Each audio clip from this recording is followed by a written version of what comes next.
I want to talk about one of my absolute favorite one light setups and a frequent go to that I have when it comes to my portrait work. And we're going to deconstruct how you can replicate this lighting setup for your next photo shoot.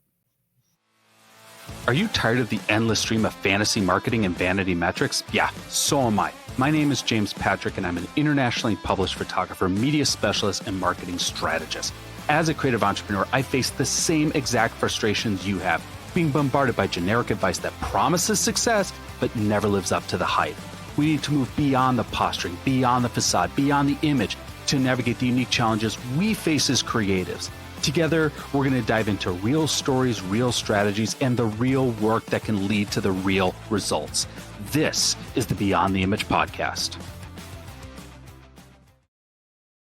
What is going on? And thank you so much for tuning into this latest episode of the Beyond the Image podcast. I'm so honored that you could take some time to get some information and get a little inspiration of you in your creative entrepreneurial journey. So we're doing something a little bit different. And for those listening to the audio version of this podcast, whether you're on Apple, Spotify, Google, etc., I'll do my best to describe the visuals that we're going to be showing on screen, or you can head over to our YouTube channel and check out the actual video demonstration on YouTube. So the lighting setup that I'm absolutely obsessed with is shown in this image here.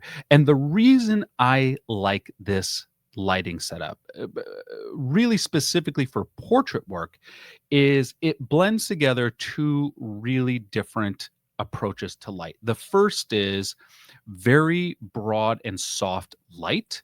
And when we think about the soft light, we normally are thinking about high key lighting. So lighting that's more on the brighter end of the spectrum.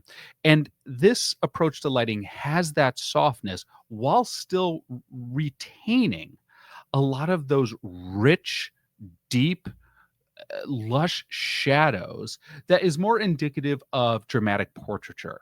And I find that this lighting approach is a great blend between that soft beauty, glamour light and the rich shadows that are more prevalent in dramatic portraiture. And the setup of this is actually way simpler than you could imagine because you really only need one light. And that light is outfitted with a beauty dish. And the reason I like a beauty dish is a beauty dish to me has the best balance of specularity and softness. And it does allow you some variations in how you can further control that light. And we'll get into those here in a minute. But the setup is simply just one beauty dish directly overhead from your subject. So, literally right over the camera, pointed down at your subject's face at about 45 degrees. This is called a butterfly formation. The reason I like it specifically for this type of shoot is it keeps the shadows very symmetrical. Now, if you happen to like it more in a Rembrandt style or more of a sidelight style, hey, rock it out. But the approach is just that single beauty dish. And you put that directly above the subject's head, pointed down at their face at 45 degrees. This allows for the face to be lit with very bright, soft, luscious light with a really quick, dramatic fall off of light, which you'll see in these examples here. As the light gets darker, the further down you go in the photo. Okay.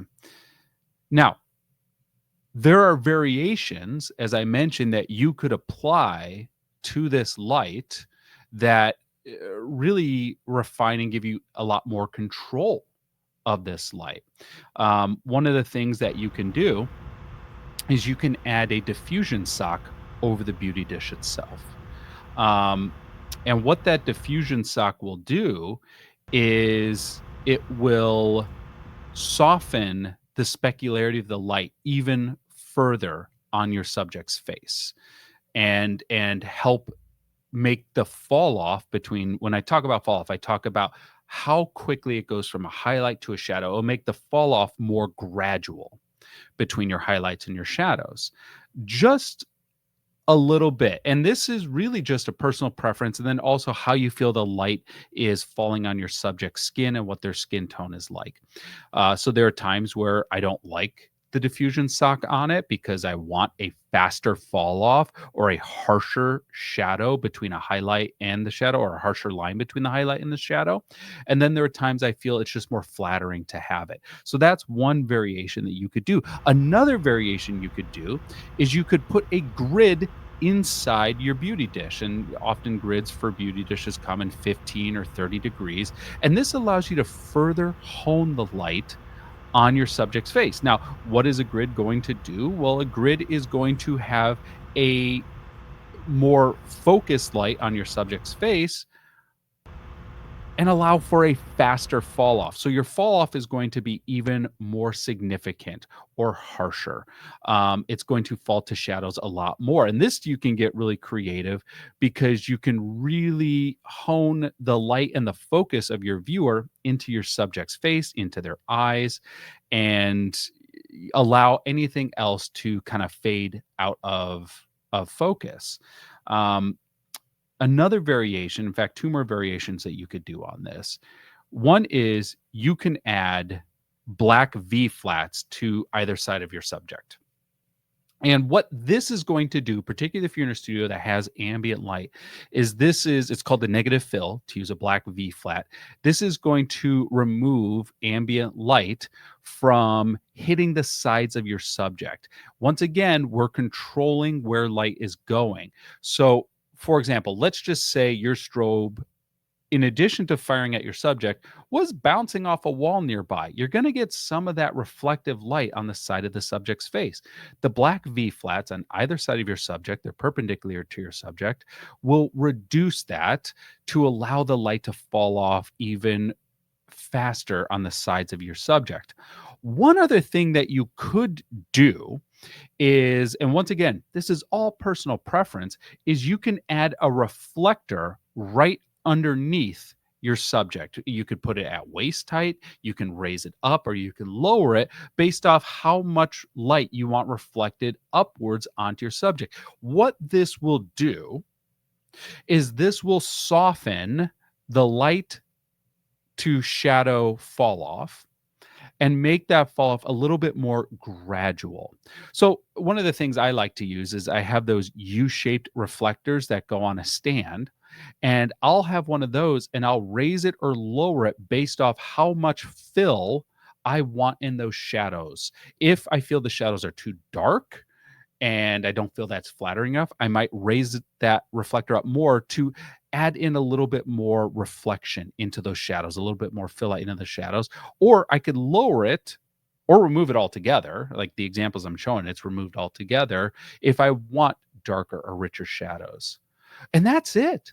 This is a really quick, effective lighting system that you can implement in your next photo shoot to create really glamorous beauty portraits that still have that dramatic impact to them, that dramatic feel to them. I cover this and a lot more lighting setups in my new free book. It's called One Light, Many Looks. You can get it. I said it's free. Go to jamespatrick.com/one light. You can grab that book. Thank you so much for tuning into this episode. We'll catch you on the next one. Take care, everyone.